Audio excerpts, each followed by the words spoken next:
Feel like this animated series is being dragged out a little. Hey, Jujutsu here. Today I'm going to review and analyze Scissor 7 Season 5. I've seen a lot of people rate the season negatively, saying it's the worst one. I want to address those criticisms, as well as give my own analysis on it.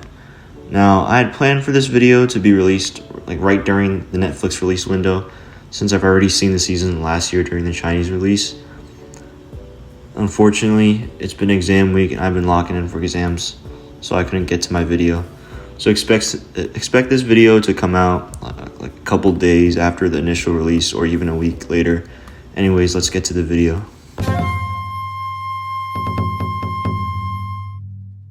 The season premiere excels at balancing tonal shifts.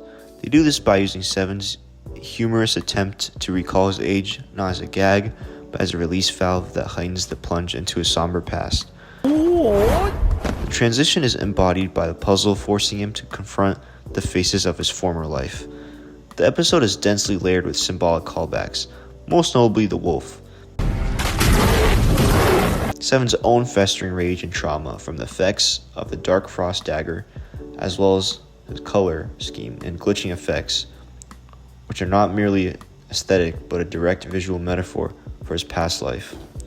All this leads to the climactic confrontation with a cloaked doppelganger, where the act of stabbing him triggers a montage of key figures, which is quite a powerful narrative device that is both a foreshadowing and psychological unpacking of his memories.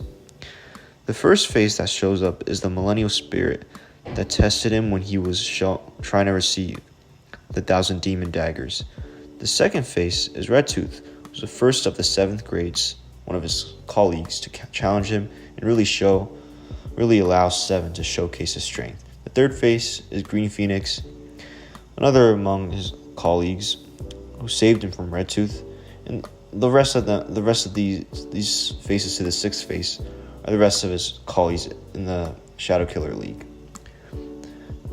And the next face is the Eyeless Sorcerer, who foretold the prophecy of Xuanwu and his people, trying to prevent catastrophes. The last face is Ouyangzang's master, whom Seven killed, but we have no information thus far about how crucial he was to Seven's life. The dagger key used even resembled the one Seven himself was stabbed with by the girl in white. It's a key not just to open any door, but a door to unlock all the dark memories from his past life he's about to inherit. The resolution acts as a visual metaphor for his fractured identity, finally integrating as his past self walks by and drops his hair. Here, he is finally granted the power he sought since earlier seasons, while framing the entire season's central question around the cost of unlocking one's own haunted history. If you can successfully forget your past, then you may have a chance at starting a new life. Draw a clear line between your current self and your past. Or open this door and be cast back and swallowed by the endless darkness until your death.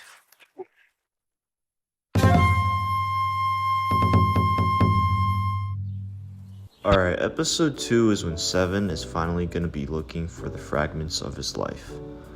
The jigsaw imagery used for Seven's process of remembering his full past was brilliant. This symbolism aligns with the title card of the intro, where all the puzzle pieces are being put together, as well as the title of the season, which is Memory Fragments. Seven finally grasps a part of his former strength as he can sense incoming enemies, even from afar. Upon seeing the Sturdians' logo on their lab coat, when they try to abduct a superpowered kid, he unlocks his first memory fragment, his hatred for Stern. This is likely brainwashing he received when he was in the Shadow Killer League. And even Hua points out how he's become a demon, as he does everything in his power to try to kill the Sturnians. Putting aside the amazing fight choreography, let's focus on analyzing the details and, well, you could say fragments that matter. What Hua says triggers another memory fragment, where it shows Seven being asked why he wants all this power by the millennial spirit for the quest when he was getting the 1,000 demon daggers. It does beg the question, what does he need this power for? Is it to kill or to protect? This is the conflict Seven faces. Having the power of his older self is great, but when he takes over, his motivation goes from saving people to wanting to kill. Eventually, when Seven collapses and wakes up, Hua states he spared him because he did in fact see the good in him, in the way that he saved the superpower kid, and Hua tells him the truth about the weapon draining his life force away because his body also got a lot weaker and he doesn't have the control his killer self had. Ignoring this and skipping to the credit scene, we still see Seven struggle with this internal conflict as there's a montage of him resisting the urge to use the 1,000 demon daggers when being pushed to protect himself and Daibo. I really find this part of Seven really compelling, as previously in Season 4, he stated that he wanted to recover his memories because he was strong in the past and he needed that strength no matter what, even if it made him a demon to protect his loved ones. Turns out that forgetting doesn't mean saying goodbye to the past. Some people and some memories will always come back to haunt you. Maybe I'll only be able to end it for good if I face the past directly. Sound familiar? I'll talk about that in another video. Stay tuned. And now he's following 13's footsteps. Once you have this unparalleled power, what exactly will you use it for?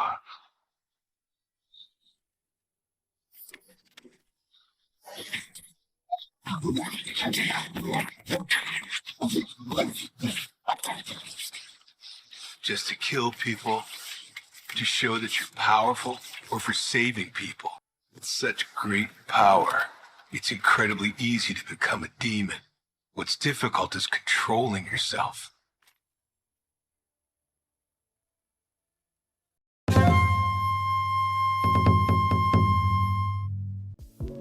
This episode stands as a masterclass in character-driven storytelling, reaffirming Scissor 7's unique strength in subverting standard shonen tropes.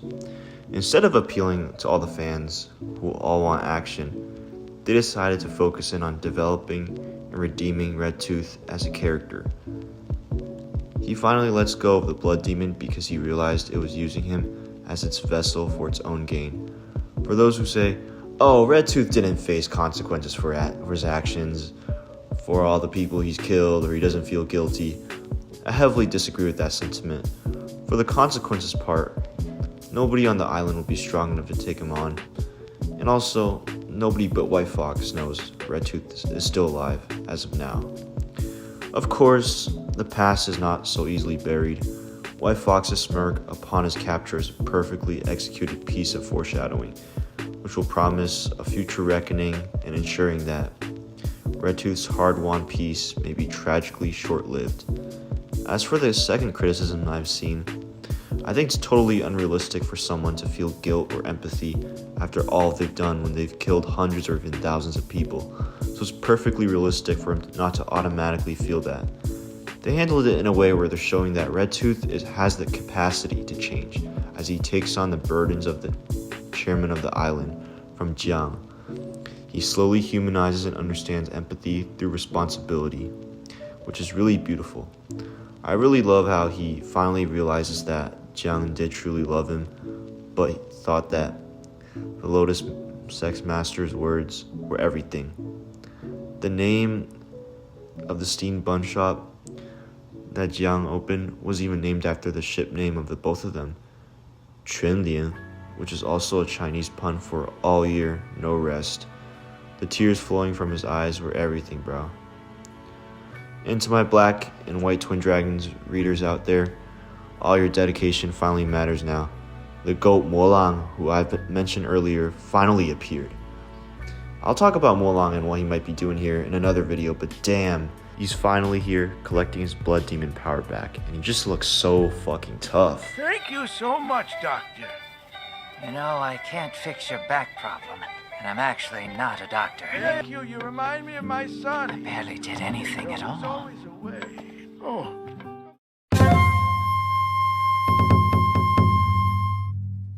Episode 4 is definitely the most underrated episode this season. I rarely hear anyone talk about it. It balances the humor and seriousness aspects quite well.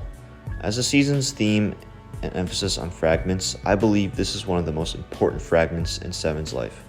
One of Seven's themes is wanting to protect someone, and this episode gives us the answer for why he develops the emotions to want to protect someone. When the season 2 flashbacks, we see him saying he's an emotionless killer who's known nothing but killing his entire life. Ouyang Zhang's fight with Seven was not necessarily the flashiest, but had great humorous moments, namely the close-ups and how both characters utilized the Zhan martial art. And it triggers one of Seven's most important memories, the catalyst. What is a catalyst, you may ask? A catalyst is the inciting incident that disrupts the protagonist's ordinary world, forces them to confront conflict, and propels them into the plot. The assassination mission 7, Menjusaka and Shimen are on, and the flashback is to kill Ouyang Zhang's master for protecting a Starnian while being Xuanwu. In this case, what Seven knew to be truth all his life, living as a cold, ruthless, emotionless shadow killer, never scratched the surface of what life meant. Ouyang Zhang's philosophy of fighting defensively and protecting those in need gave Seven a new perspective on life. He's the catalyst for why Seven developed emotions and wanted to protect the girl in white. Of course, this episode isn't all sunshine and rainbows despite the humorous aspects. In the flashback, even though Seven doesn't say a word, it's implied he's considering taking the Zhan Master's words to heart. The worst tragedy is that he still has to kill him, as it was his mission to. This moment adds another layer to Seven's character. He's not a guy who just wants to be good one day because he fell in love. He realized the truth he had known had all been a lie. Ouyang, recognizing that Seven is not the same ruthless shadow killer he was before as he saved people, apologizes and slaps himself for the mistake. He realizes that this act of perpetuating revenge goes against the whole philosophy of Zhan martial arts and what his master would have wanted. Ending the cycle of revenge is another core theme of Scissor 7 that I'd like to make a separate video on, and I think this moment does somewhat influence Seven's decisions in the succeeding episodes. Do you want to ask me why I'm telling you all this?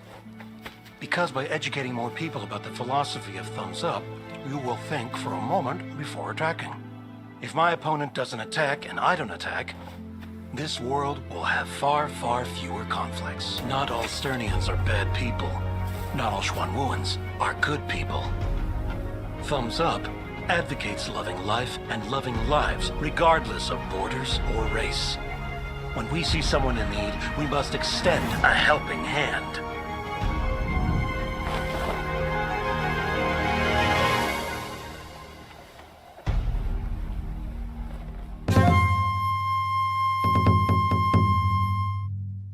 So a common complaint I've seen is that Scissor 7 fell off after Season 2 because the balancing of the humor and seriousness got worse as the series tackles darker themes.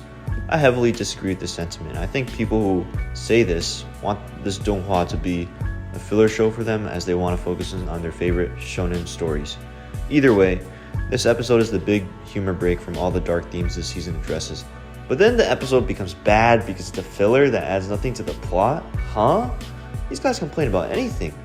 Anyways, the introduction of Miao Cai's master isn't an ass pull. They showed him in Season 2 during Miao Cai's backstory. It's perfectly fine to tie up that knot as Seven goes on his journey, and it wasn't too blatant in promoting the concert, at least in my opinion. I don't think you can get more blatant and ass-pully than this. As a whole, this episode had me dying from the dog poop and the chasing to the goofy singing. If someone feels like that Season 1 humor is back in full swing, though not to the same extent, obviously. The 6, 7, 13 daydream was hilarious and adorable at the same time, demonstrating how big of a crush 7 has on 13. And we obviously can't forget it's thanks to Miao Cai's master that he's even at the Plum Blossom Villa. Overall, not much to say about this episode beside it being a return to Season 1 comedy and a mid-season break from the other more mature plot points. Of all the ships in Scissor 7, 11 and Dachun is definitely the most understated one. Even the way their characters developed and dynamic in Season 3 made a lot of sense. You have the female character who never wanted to fight and wanted to be protected by the men in her life, and the male character who's dedicated to his duty of protecting others. They developed this dynamic a bit further, as once again, Dachun allows himself to take hits just so Eleven can get her things she never brought with her since childhood. Really love how they portrayed Dachun's character as a socially unaware, nonchalant goofball. The pause in the music so he could take his expensive shirt off was hilarious. And yeah, pretty much I enjoyed this episode, even if it was a slight filler with humorous aspects.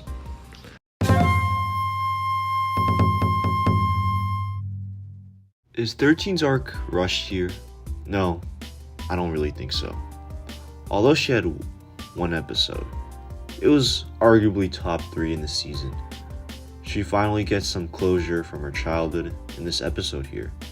The flashback from Green Phoenix was quite sad.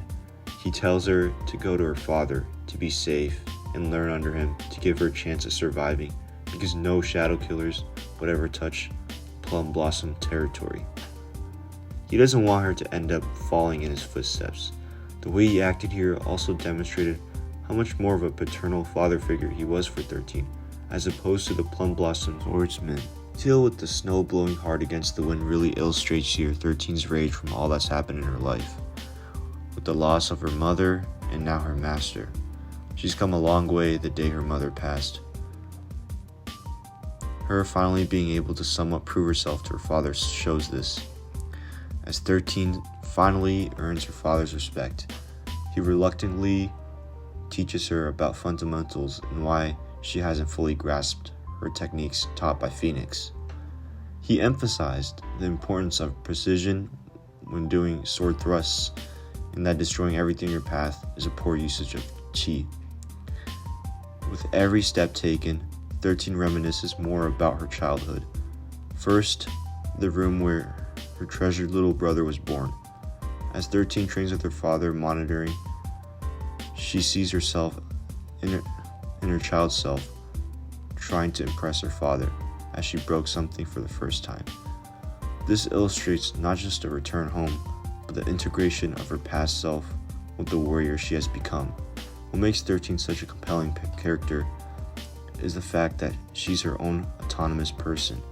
Her trauma with her mother dying and the tough training she received to climb the ranks of the Shadow Killer League is what shaped her identity as a self-reliant warrior, wanting to complete her own tasks all by herself without burdening anyone.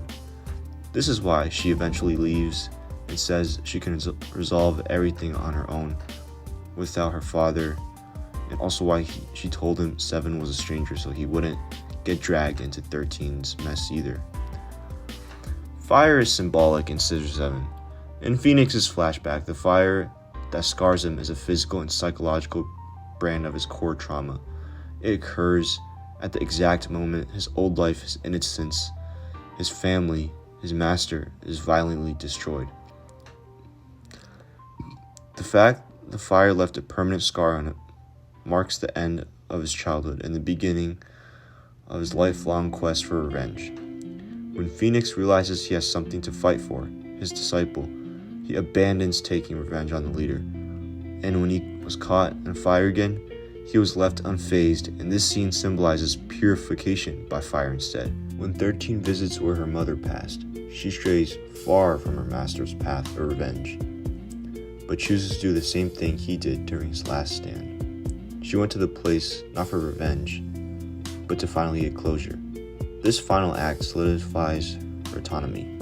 She is not blindly following her father's cold discipline nor her master's plan of revenge.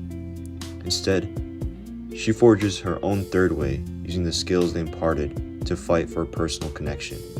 And being purified by fire, she is not reborn as someone new, but becomes the most complete version of herself, a self-reliant warrior who finally has someone worth fighting for. Look at the path of your attack and the marks you leave behind, bold and domineering, which actually denotes your lack of control over your energy. In a duel between 2 true masters, this would prove a fatal flaw. The key principle of this technique is effectively controlling your Qi, unleashing it only at the moment that you deliver that final fatal strike. And when it is discharged, it all comes flowing out in an instant.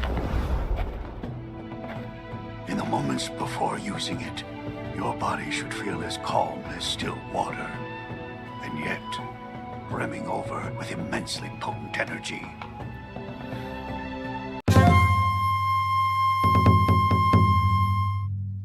One thing I'd like to get out the way is the beginning of this episode. Many don't like the fact how the leader and the organization can't get shit done, but I feel like that's the point. They communicate this message to us quite well actually. The female leader in Black and White Twin Dragons even states that the male leader in the events of the manhwa is deemed unworthy of being a shadow killer, most likely because of his cowardice, incompetence, and emotional instability. You can see this with how the leader reacts to 13 still being alive. They introduced 9 here, but I want to save him for when I talk about the season finale.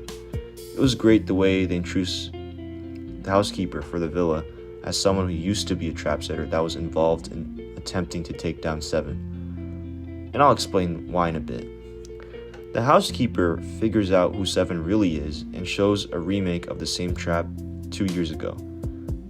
This time with Daibo as the bait, we once again witness Seven's instinctual urge to activate the 1,000 demon daggers to save a friend. However, the narrative subverts this trope through Daibo's intervention, who provides a fake sword to protect Seven from the weapon's life-draining cost.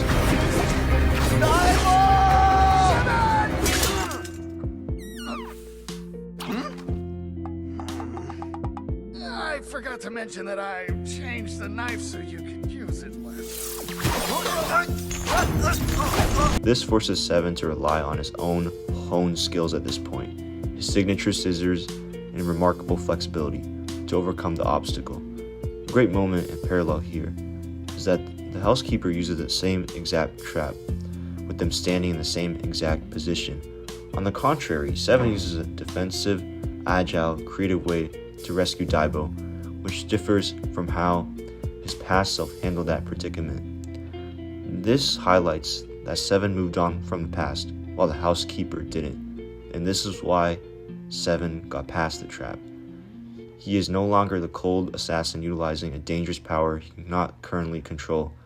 He is the strongest hairstylist on the island, a hero who has moved on, using his wits and unique abilities to protect those he cares for. The trap is the same, but the man who defeats it is not. One thing I'd say was a missed opportunity is that Seven and Dachun did cross paths, but Seven never delivered him Coach Chen's apology. I hope they do this later on in the series though. Forget it. It's now a thing of the past. The one in front of us is much more important. Why did I still lose? I want to trap the old me. Forget him. It's all in the past now.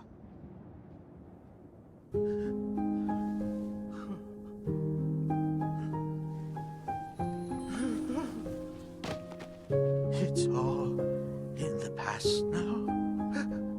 You're not a trap setter anymore. You're Plum Blossom Mountain Villa's butler.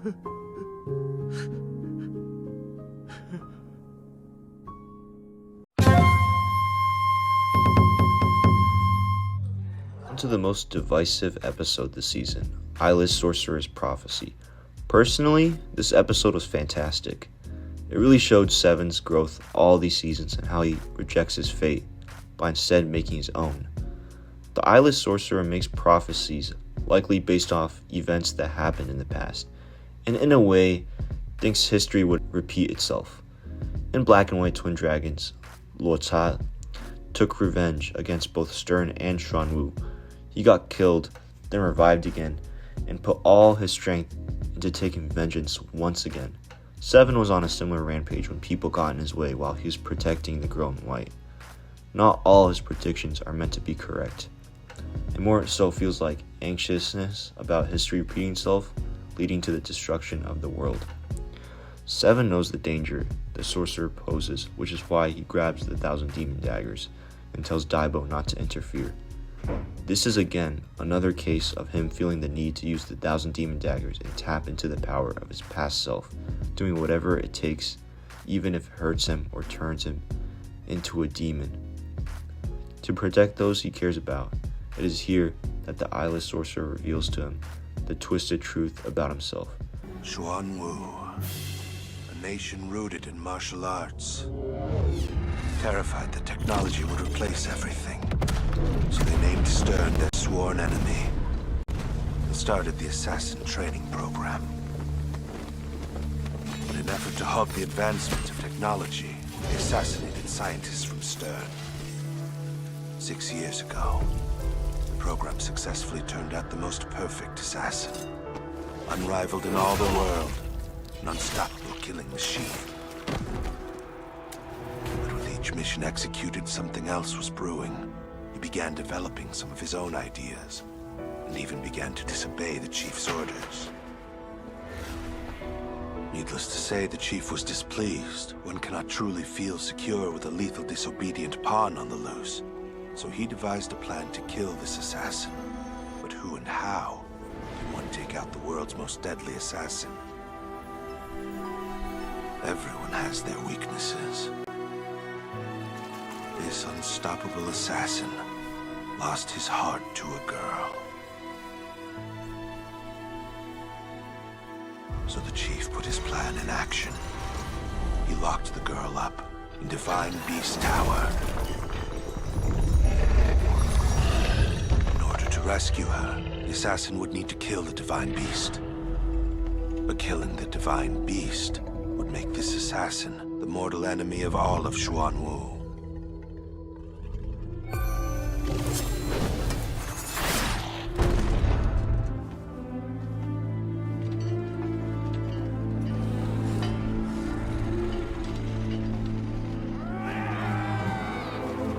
The assassin survived the unrelenting onslaught. Despite the disadvantage of carrying the wounded girl, there was not one there who could defeat him.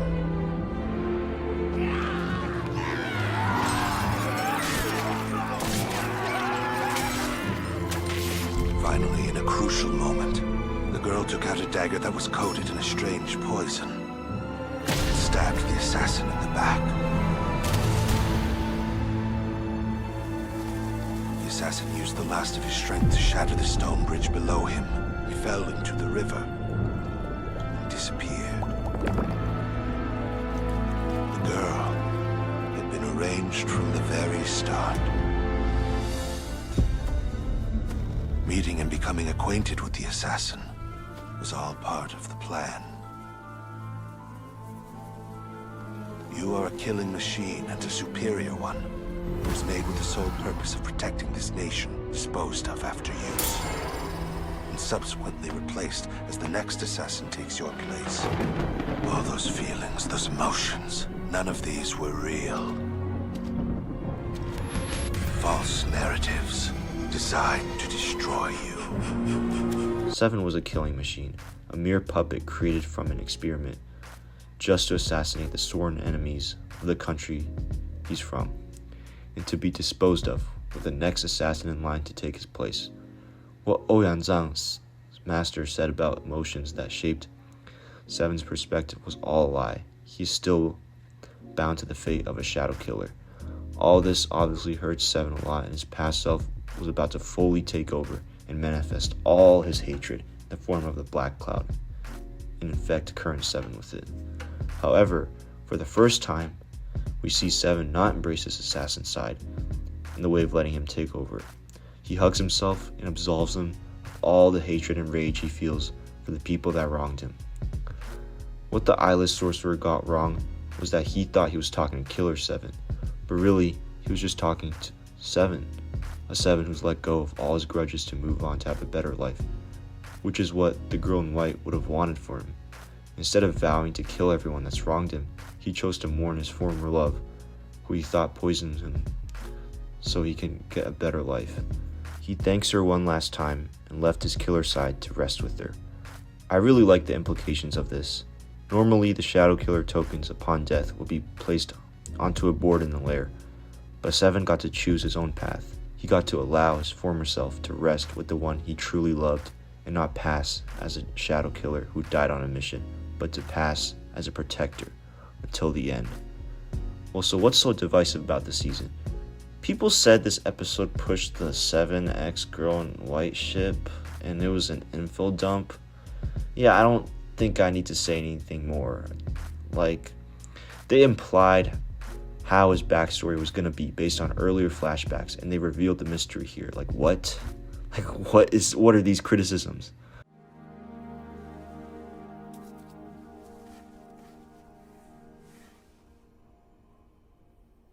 Thank you. Now I have the opportunity to start a whole new life for myself.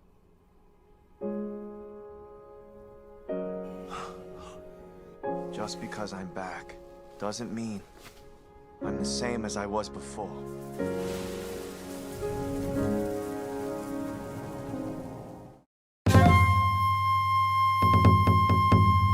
This donghua always has amazing finale episodes. This finale is no fucking exception. It was simply absolute cinema. The reveal of 13 actually being 7 and him cutting off Manjusaka's hair had me dying when I first saw it. I guess one thing I would have liked was 9 being set up more, but I still don't mind the way he was introduced into this season, and even into this fight. 9 is able to steal the 1,000 demon daggers from 7 here, and outpaces and shits on him the first round of the fight. It is when 7 is laying down and gets flashbacks of everyone calling him weak compared to his past self that 7 would eventually realize from his child self that there's more than one way of filling in a puzzle. It is here he realizes that what's holding him back is he only wants his killer side to come out and win all the fights to protect his friends. But what will ultimately give him strength is to not discard either part of his identity and once again embrace his identity as a hairstylist. So he puts the scissor puzzle piece onto the puzzle of his killer self, and that's how he completes it. The puzzle sequence becomes a metaphorical allegory of self-acceptance. Why 7 gets the upper hand in the second round with the fight with 9 isn't just his strength, it's about what gives him strength, his emotions. Green Phoenix didn't succeed because he was all about taking revenge on someone who's wronged him, and him trying to be emotionless was his core flaw, while 7, who embraces emotions and feelings, becomes extraordinary and surpasses someone who was just as strong as his past self. 7 had something to fight for, 9 really didn't. Every move 7 pulled on 9 was mainly defensive and fit his more goofy personality, which differs vastly from Killer 7. Every move was also something important he learned in the season. Most notably, the Zan martial art learned from his flashback with Ouyang's master. In the Chancla telekinesis he learned from Hua while he was trying to get 7 under control. These were all a testament to the journey and relationships that defined him. Actual peak writing. All the events in the season, and even in the series, somewhat tied to this moment, and went full circle. 7 has conclusively embraced and become both of his identities. He no longer fights as a hollow assassin, but as a stylistic protector, who uses these unique skills forged from his entire life's experience. In this moment, the season achieves true narrative cohesion. 7 conclusively becomes a synthesis of his past and present. That his greatest power was never in choosing one identity over the other, but in the courageous act of embracing both. It is, without a doubt, peak writing that brings his character arc full circle. Oh, does it go full circle, you may ask me, and I'll explain right now. Basically, season 1, we they do like a lot of foreshadowing. 7 is really sad at the beginning because he doesn't really know what his life's purpose is. He goes into a wedding to try to cut someone's hair, and he sees how they all have these happy memories that he lacks, and he wonders why he doesn't have any of these memories. In season 2, 7 finally is able to talk to his other half, and he finally accepts Killer 7 as a part of him, as a part of his identity. In season 3 and 4, he becomes the demon. He lets his past self completely take over. He believes that he needs those memories, that strength to really save all the people he cares about, because he sees his current self as too weak. And in season 5, he accepts his hairstyle aside again. He rejects solely using the demonic power his past self had and embraced both abilities. And obviously this is proven by the fact that he managed to use his scissors to overpower 9 and cut him clean across the chest. Foil of 7 and 9 was well executed too, and it really goes to show that 7 could have become a demon, like 9, had he never developed emotions. Even 13 could have been safe if she stayed a bit longer to keep training and master Phoenix's technique, but her feeling the need to distance herself is what put her in the dangerous predicament, and still, she courageously stands in a fighting stance as once again, she's fighting for someone, which in this case is 7, who also mattered to her, and the season comes to a close. So weak. He's far worse than he was 2 years ago. You've become weak. You're so much weaker than before. They all said that the old me is incredible. If I found the old me, could I defeat him? But there's still a part of the puzzle that I can't complete. What exactly is the right way to complete it?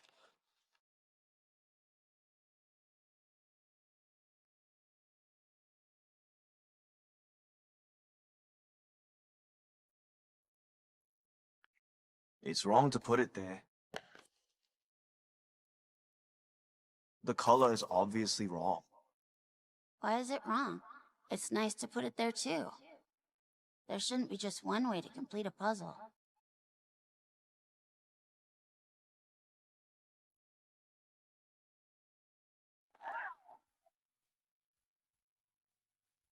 Seven! I found someone to make new scissors for you. They can cut anything!